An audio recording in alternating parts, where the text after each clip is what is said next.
Olá, eu sou o professor Jacobi Fernandes e nós vamos trocar algumas ideias sobre contratos de terceirização de mão de obra no âmbito da administração pública. Na esfera federal, e nós vamos nos balizar pelas normas do governo federal neste vídeo. E se você quiser que a gente examine norma específica, mande para cá também. Mas nós vamos então cuidar do contrato de terceirização no âmbito federal, antes do período de emergência em saúde pública de importância nacional, SPIN, ou importância internacional, também, segundo a Organização Mundial de Saúde, vigorava a Instrução Normativa número 5, que estabelece as balizas para a contratação. Lá foi previsto, por exemplo, matriz de risco, foi previsto gerenciamento de risco, foi previsto um anteprojeto para a realização, para o levantamento de necessidades.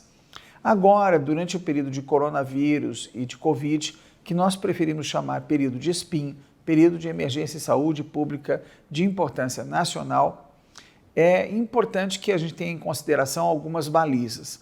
Alguns órgãos pretendiam decidir na esfera federal pela mera suspensão dos contratos, outros pela continuidade, como se não tivesse nada acontecendo.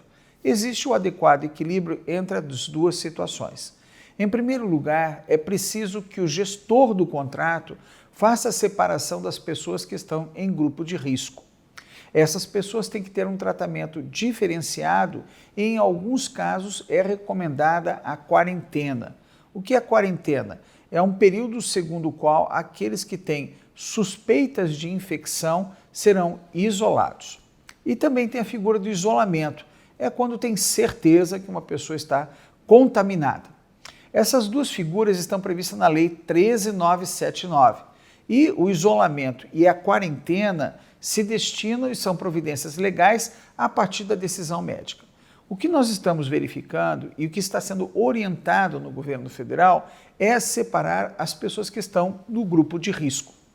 As pessoas que estão no grupo de risco, seja por idade ou por outros fatores, asmáticos e outros, eles devem ser separados. E nesse caso é possível suspender a execução do trabalho dessas pessoas.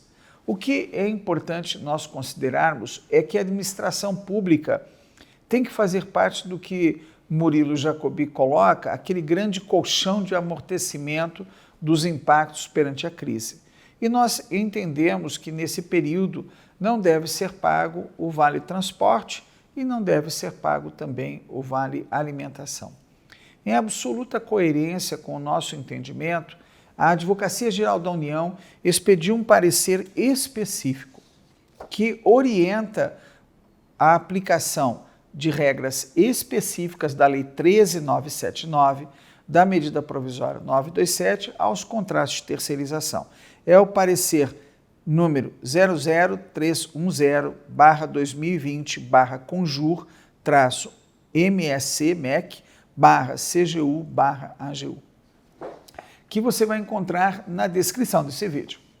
Pois muito bem, esse parecer oferece algumas balizas para a separação dos casos em que a empresa vai suspender a execução do serviço por parte de algumas pessoas, continuando a pagar integralmente os salários. Note aqui a diferença da suspensão do contrato de trabalho que é previsto pelo artigo 476, letra A da CLT. Então, isso é outra coisa. A previsão da CLT é uma outra coisa.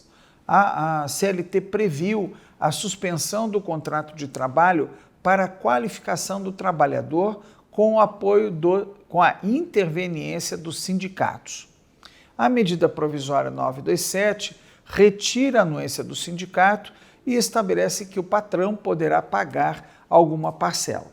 O artigo 18 da medida provisória 927 foi revogado pela medida provisória 928. Então, não é possível, segundo as duas medidas provisórias, haver suspensão do contrato de trabalho. Contudo, a medida provisória 936 veio a estabelecer uma possibilidade bastante interessante para as empresas normais das empresas privadas que trabalham na iniciativa privada. É possível agora a suspensão do contrato de trabalho para aqueles que ganham até determinado valor, que vão receber um abono de emergência. Então, esse valor vai ser entregue pelo próprio governo federal, pelo Ministério da Economia, a partir da comunicação do empregador. Mas a possibilidade de suspensão do contrato de trabalho não foi aventada nesse parecer. A ideia é mandar para casa quem está no grupo de risco e essa pessoa continuar recebendo os salários normalmente e a empresa cobrando da administração pública normalmente, com exceção do Vale Transporte, do Vale Alimentação. Isso é uma posição aqui adotada pela Advocacia Geral da União, que é uma posição que, inclusive, revela uma grande sensibilidade para a redução dos impactos na iniciativa privada, inclusive na preservação de renda e emprego. O que nós recomendamos ao gestor do contrato? O gestor do contrato deve efetuar esses pagamentos, tendo em consideração se a empresa não está aproveitando o momento para o desligamento. Por quê? Ocorrendo o desligamento, não há nenhuma vantagem para o empregador em relação ao tempo normal da execução dos contratos de trabalho. Não há nenhuma vantagem de demitir empregado nesse momento. Os que assim procederem arcam com todas as despesas como se não estivéssemos num período de emergência em saúde pública. Existem outros aspectos que podem, em princípio, preocupar o gestor do contrato. Por exemplo, foi autorizado agora o recolhimento diferido do fundo de garantia pela medida provisória 926. Alguns gestores de contrato têm nos perguntado, nessa situação, eu devo glosar o valor, eu devo ajustar a planilha? Isso também é possível. E também é possível continuar pagando normalmente o que estava previsto na planilha, desde que a empresa apresente nas épocas próprias o pedido de parcelamento. Portanto, nós não estamos recomendando glosa nesse momento. Nós estamos recomendando um acordo com a empresa para que ela continue trabalhando. Existe também a necessidade eventual de ajustes em custos. Quando isso está acontecendo? Em alguns contratos de terceirização, alguns municípios simplesmente suspenderam o transporte coletivo.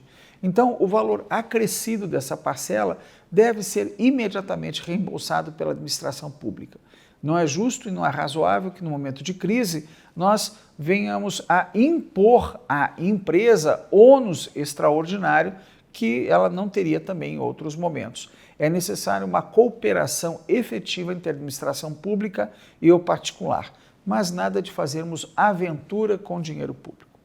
Como você percebe, esse tema ainda tem muitas outras preocupações e também estamos gravando um vídeo de orientação para o empregador privado.